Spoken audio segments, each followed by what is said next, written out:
Bonjour et bienvenue sur l'Instant T. Dis donc, ça faisait un petit moment qu'on s'était pas retrouvés toutes les deux devant la caméra. On s'est rendu compte que lorsqu'on avait lancé la chaîne, on disait qu'on allait parler de cinéma et de littérature. Et au final, on a surtout parlé de cinéma, beaucoup, et de BD. Donc on s'est dit qu'on allait revenir avec une vidéo où on allait parler un petit peu de romans cette fois-ci. En effet, on se dit qu'à défaut de pouvoir voyager en ce moment, on allait essayer de vous faire voyager par la littérature, et donc on vous a sélectionné 6 romans qui vont vous faire vous évader, voyager aux 4 coins du monde. C'est parti ? C'est parti. Pour ce premier roman, j'aimerais vous emmener en Finlande avec Le Lièvre de Vatanen d'Arto Pasilina. Alors le Lièvre de Vatanen, ça raconte l'histoire de Vatanen justement, qui est un journaliste et qui lors d'un voyage d'affaires va malencontreusement renverser un lièvre avec sa voiture. Le lièvre heureusement n'est pas mort, il est simplement blessé, il va donc décider de recueillir ce lièvre et de le soigner, mais pour ça il va partir vivre dans la forêt avec le lièvre, il va juste tout plaquer du jour au lendemain pour aller vivre dans la nature en fait. Et donc à partir de ce postulat de base un petit peu insolite on va dire, on a vraiment toute une espèce de road trip à travers la Finlande, à travers les forêts et les paysages de la Finlande, dans ce que l'éditeur décrit en fait comme un roman satirico-écologique. On a donc un retour à la nature avec toute cette description de la nature finlandaise, avec les animaux, les forêts, et de l'autre côté on a tout l'aspect humoristique, car Arto Pasina est un auteur qui écrit surtout de la comédie, et donc il va rencontrer toute une galerie de personnages hauts en couleur, des bûcherons, des pasteurs, même un ours. On a donc un road trip assez léger, assez humoristique, et en même temps toute une critique sous-jacente de la vie moderne et de notre civilisation qui a tendance parfois à être un peu oppressante, avec là au contraire un retour aux valeurs un peu plus essentielles. On a donc une lecture qui est fortement dépaysante et qui a ce côté à la fois assez léger et en même temps qui fait du bien. Et on a aussi une bonne introduction, je trouve, à l'univers de cet auteur, avec sûrement un de ses romans les plus connus, que je recommande vivement. Alors moi, le premier roman dont je vais vous parler, c'est Personne ne gagne de Jack Black, et je vous arrête tout de suite, ce n'est pas le chanteur de Tenacious D, ce n'est pas un acteur. Non, c'est un homme qui a vécu à la fin du 19e siècle et au début du 20e siècle, qui a été orphelin de mère, qui très vite est tombé dans la misère, qui a été vagabond, qui a été voleur, qui a été trafiquant d'opium, et ce livre, il va nous raconter tout ça. Alors déjà, j'aimerais m'arrêter 2 secondes sur l'édition, parce que Toussaint Louverture font des éditions absolument sublimes. Donc c'est une autobiographie.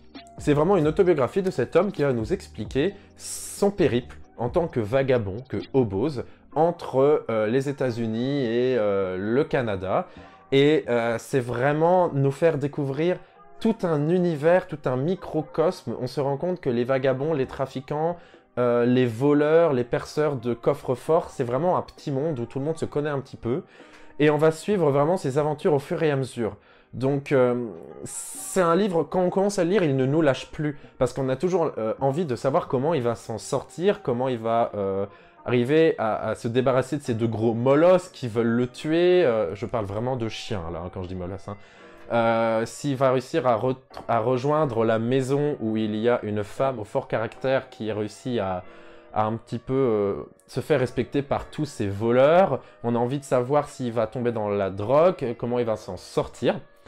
Et c'est vraiment passionnant, c'est vraiment dépaysant. Alors ça ne donne pas envie d'être vagabond, hein, parce que c'est pas une vie qui fait rêver. Et c'est normal, il l'écrit en fin de vie quand il a eu 25 ans de prison derrière lui, et que cette vie de vagabond, il s'en est détaché, il s'est réinséré en fait dans la société civilisée, entre guillemets. Alors il faut savoir que cet homme, il est mort après sur un port. On ne sait pas s'il s'est suicidé ou s'il s'est fait tuer. Et il laisse derrière lui seulement une montre. Donc c'est vraiment un personnage qui est resté fascinant jusqu'au bout. Et il a une plume très belle et je le conseille. On continue en partant au Japon avec Le rêve de Ryosuke de Dorian Sukegawa. Ryosuke, c'est un cuisinier qui décide un jour de partir sur une petite île du Japon, connue pour ses élevages de chèvres, pour réaliser en fait le rêve de son défunt père qui était de produire du fromage de chèvre. Alors évidemment, il va passer un petit peu pour un excentrique sur cette île, parce que les Japonais n'ont pas l'habitude de consommer du fromage de chèvre, mais il va vraiment tout faire pour essayer de faire vivre ce rêve et de dépasser un petit peu les préjugés des habitants du village. On a donc un récit initiatique avec l'histoire de ce jeune homme qui a vécu des choses pas forcément faciles avant son arrivée sur l'île et qui va essayer justement de se reconstruire, de donner un sens à sa vie en voulant réaliser ce rêve.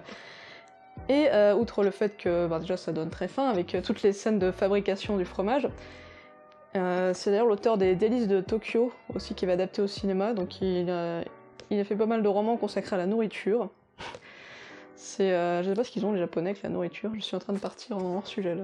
Et donc c'est un roman qui a vraiment bouleversé, les personnages sont vraiment attachants, on s'attache vraiment à leurs rêves, à leur parcours, et vraiment je le conseille énormément. Alors mon deuxième livre, ce n'est pas un roman, et c'est le seul de la sélection qui n'est pas un roman, c'est un recueil de nouvelles de Marguerite Yourcenar, Les Nouvelles Orientales. Alors Marguerite Yourcenar, vous la connaissez sans doute parce que c'est une énorme autrice française, qu'elle a écrit L'Œuvre Noire, Les Mémoires d'Adrien, et elle est connue aussi pour être la première femme qui a réussi à entrer dans l'Académie française, donc ce n'est pas n'importe qui. Et cette grande dame, elle a écrit des nouvelles adaptées de légendes, de mythologie ou complètement inventées. Donc c'est un livre qui va nous faire pour le coup vraiment voyager, car elle va aller en Chine, elle va aller en Inde, elle va aller dans les Balkans. Grâce à sa plume qui est très précise, elle nous fait véritablement comprendre en quelques lignes le cadre dans lequel sa nouvelle va se passer. C'est des nouvelles au final assez courtes, et je pense que ça peut être pas mal pour commencer par du Marguerite Yourcenar, parce qu'un roman, c'est très dense, un roman de Marguerite Yourcenar. Là, ce sont vraiment des toutes petites pastilles. Alors ça a un petit peu vieilli parfois. Je préfère prévenir, il y a certains messages qui peuvent sembler un petit peu d'un autre temps. Elle commence à dater ces nouvelles évidemment, mais ce qui ressort en fait c'est surtout la douceur de la plume de Marguerite Yourcenar qui nous fait passer énormément de cruauté. Et c'est vraiment assez incroyable. Alors toutes les nouvelles ne se valent pas, c'est un recueil de nouvelles, c'est normal, c'est tout le temps le cas, mais moi si je dois en conseiller, c'est vraiment la première qui m'a absolument marqué quand j'étais adolescente. Et la dernière. Deux nouvelles d'ailleurs qui parlent de peintre, donc ça s'ouvre sur un peintre et ça se ferme sur un peintre. Et je ne peux que vous conseiller de laisser sa chance à ces petites nouvelles, ces petites pastilles qui vont vous faire voyager très brièvement dans le temps. On termine donc par le dernier roman de ma sélection, et peut-être mon préféré, avec Souviens-toi des monstres de Jean-Luc Daciano, avec déjà cette magnifique couverture, j'aime vraiment beaucoup cette édition. Donc ce roman va nous emmener en Italie pour suivre l'histoire de deux frères siamois, Raphaël et Gabriel, qui sont en fait les derniers nés d'une famille de contrebandiers et qui vont développer dès leur plus jeune âge des sortes de pouvoirs surnaturels. On est donc là dans quelque chose de complètement fantastique en fait, on n'est pas vraiment dans une Italie réaliste ou dans un roman historique, on est plus dans une Italie un peu de légende, avec toutes ces créatures fantastiques qu'on peut associer aux contes et à légendes de l'époque.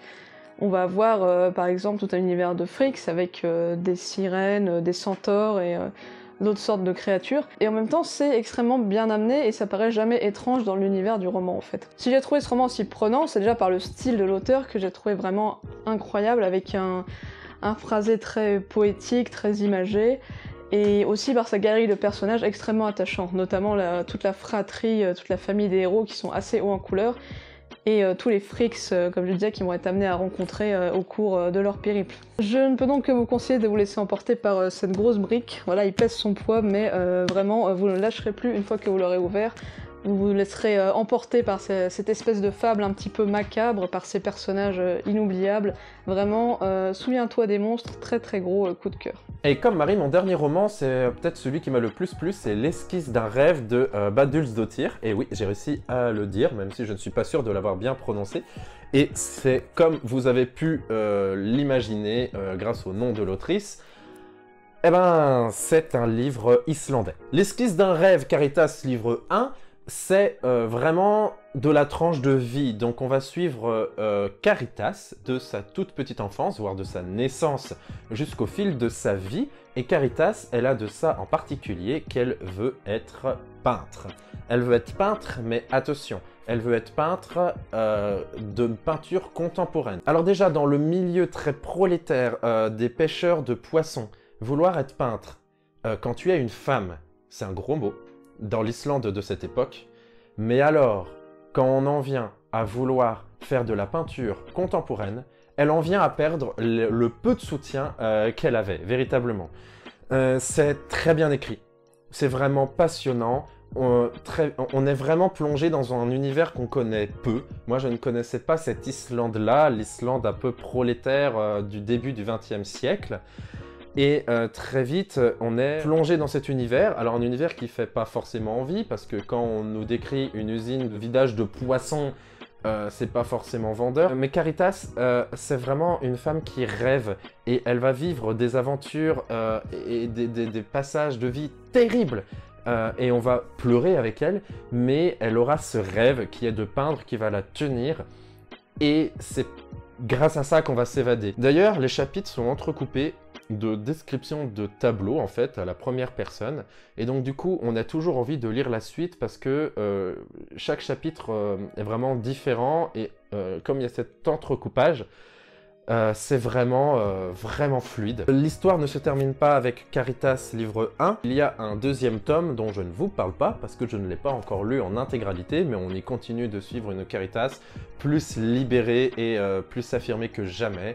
Et ça fait vraiment très plaisir. Et donc du coup peut-être que je vous en parlerai plus tard ou pas. Mais en tout cas je vous conseille véritablement ce livre qui est, je trouve, assez à part dans ce que j'ai eu l'occasion de lire. Et c'est vraiment un petit bijou. Et bien voilà qui conclut notre petite chronique littéraire, on espère qu'elle vous aura plu. N'hésitez pas vous aussi à nous donner vos recommandations de lecture dans les commentaires. On refera sans doute à l'occasion d'autres vidéos où on vous conseille des livres selon ce qu'on aura lu et selon ce qui nous aura plu. N'hésitez pas à proposer des thèmes aussi dans les commentaires. En attendant, si ça vous a plu, vous pouvez toujours, comme d'habitude, partager, liker, vous abonner, tout ça. À très bientôt!